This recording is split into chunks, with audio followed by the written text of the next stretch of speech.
with one of Kung Fu's most revered masters and learn some secret techniques that were once taught to Bruce Lee himself.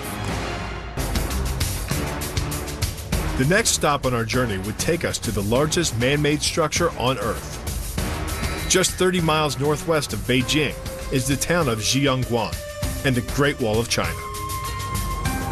Stretching over 4,000 miles, the wall was constructed over 20 centuries by millions of men. Although some sections of it date from 500 BC, much of the Great Wall was constructed during the Ming Dynasty as a way to fend off the Mongol and Manchurian raiders from the north. And the section near Zhiyangguan was key to the defense of the capital. A breach of the wall here would leave Beijing exposed, so the men who stood guard were some of the empire's toughest soldiers and most feared Kung Fu masters. Today, the town is home to Master Wang Zhipeng. Master Wang is a disciple of the revered master Wang Shunling. Ling also worked extensively with Bruce Lee during Lee's formative years. And it's the skills that Ling taught him that made Lee arguably the greatest martial artist of his time or any other. The style is called Wing Chun. Master Wang's Wing Chun is built around the concept of efficient, close-quarter combat. Tight, coordinated movements are used to reduce the distance between you and your opponent. From there, a series of knees, elbows, or rapid-fire punches are used to injure and even kill. There's no wasted motion. Because of its close-quarter nature and its efficiency, Wing Chun has been adopted in the West in many women's self-defense systems, which wasn't surprising when we learned how Wing Chun came to be. In the Qing Dynasty, a woman started the style of Kung Fu to protect herself. In the 18th century, a local warlord tried to force a woman named Yin Wen Chun to marry him. But Wing Chun struck a deal. If she could beat the warlord in a fight, she could have her freedom. Wing Chun trained in a rapid-fire style suited to quick, diminutive fighters. Her hard work paid off. She won the fight, and the art of Wing Chun was born. Whether you're male or female, the core strike in any Wing Chun attack is the straight Wing Chun punch. Just a straight punch? Just here? It's the shortest distance between you and your opponent. To execute the Wing Chun punch, the fighter quickly moves inside his opponent's punching range. Good. With his hands in front of his chest and his elbows tucked in, the fighter quickly rotates and extends his fist. Punch along the arm. Then try and get your hand back above your elbow. The punch is then repeated as needed until your opponent bites the dust. I feel like the breeze whizzing by my face. That's cool. And according to Master Wang, the more relaxed a fighter is, the more punches he can throw. Relax. Relax your arms. It's so hard to relax and think about punching somebody. It's not an easy concept. But Wing Chun doesn't just rely on speed. It uses power too. He's excited. Oh yeah, that sucks. And even through a pad from, this far away, you feel a lot of power. The key to this synergy of speed and power is punch technique, punch location, and punch frequency. With your elbows tucked in behind your fist, the energy of each punch is maximized. And because the punch is delivered to your opponent's core along a center line, the more directly that force is transmitted to his body. The effect is similar to that of continually slamming a battering ram against a door. No matter how strong, it can only sustain so many blows before it collapses.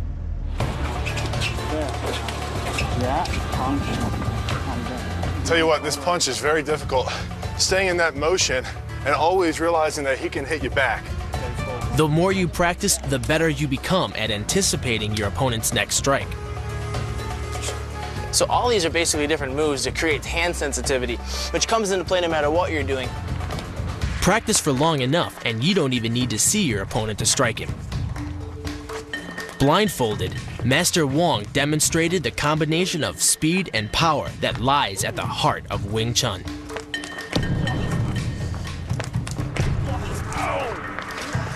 Okay. See, that's for real. If you break your training partners, you don't have anyone to play with. But Master Wong explained he was actually taking it easy on his sparring partner. At full force, that punch would have broken this guy's ribs. He was fluid just as fast, and he saw his openings, and he was kicking his butt blindfolded. Yeah, and he hit him right in the solar plexus, and we got to see him puke over the Great Wall of China. But one punch, no matter how devastating, wouldn't be enough to survive a fight. So we headed south to Kaifeng Park on the Yellow River to witness law enforcement, Kung Fu style. Founded in 1983 as a subdivision of the People's Liberation Army, the People's Armed Police number more than 600,000 men. Duties include everything from crowd control to tactical counterterrorism missions. The style of Kung Fu they learn is simply called Police Kung Fu, and it's a close cousin of the Sanda style our opponent Yan excels in.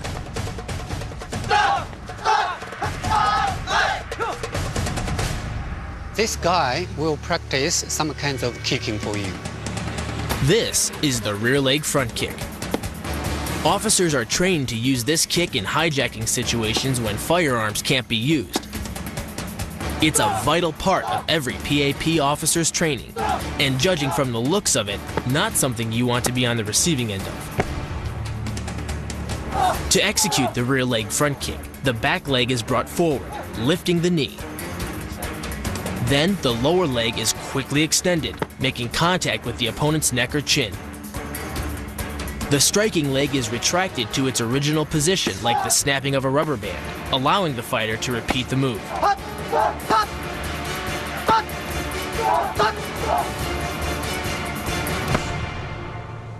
This kick is all about speed. The further the foot travels, the greater its acceleration, and the more dangerous a weapon it becomes. Powered by the muscles of the hip flexor and the quadriceps, by the time your foot reaches your opponent's throat, it's traveling nearly 40 miles per hour. That type of speed yields over 1,000 pounds of force, enough to puncture the Adam's apple and crush your windpipe. You know, this is a really good kick because I can use my size and power and my huge legs to push the guy off and get back to my fighting stance. I may not have the power of Bill, but what I can bring to this move is speed. See, what I like about this is that it's powerful, fast, and accurate.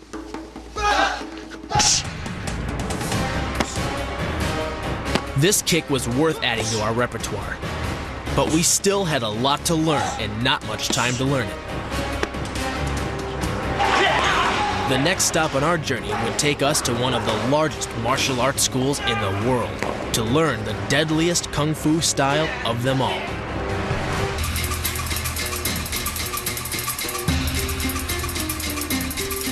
With just days remaining before our fight, we've come here, to the town of Dangfeng. Dangfeng is situated at the base of Mount Sung, which is considered one of China's 5 sacred mountains. Venerated by Taoist pilgrims for centuries, they believed these mountains originally formed the limbs and head of Pan Go, the creator of the world. Dangfeng is a small town, but it has over 50 Kung Fu schools, teaching more than 50,000 martial arts students. This is the capital of Kung Fu. We're here to train with Master Ma Feng, a former all-China Kung Fu champion. 20 of Master Feng's students have gone on to become national Kung Fu champs themselves. Today, Master Feng's going to teach us the most modern and the most brutal style in all of Kung Fu, Sanda. A style that incorporates kicks, strikes, chokes, and takedowns. Sanda is the ultimate evolution of Kung Fu. It's an evolution rooted in the bloody history of modern China. At the dawn of the 20th century, peasant rebels engaged in a series of conflicts designed to drive out foreign colonialists and unseat the reigning Qing dynasty. To fight their better armed opponents, the rebels added violent strangleholds, kicks to the face, and throat punches to their traditional Kung Fu. With the help of these new techniques, the rebels eventually toppled the Qing dynasty, and the art of Sanda was born. A quarter century later, the Chinese Nationalist Army used these same skills to ward off the Japanese in the Second Sino-Japanese War. Today, Sanda is China's #1 combat sport. And it's the style we'll be using in our final bout with Yan Delong.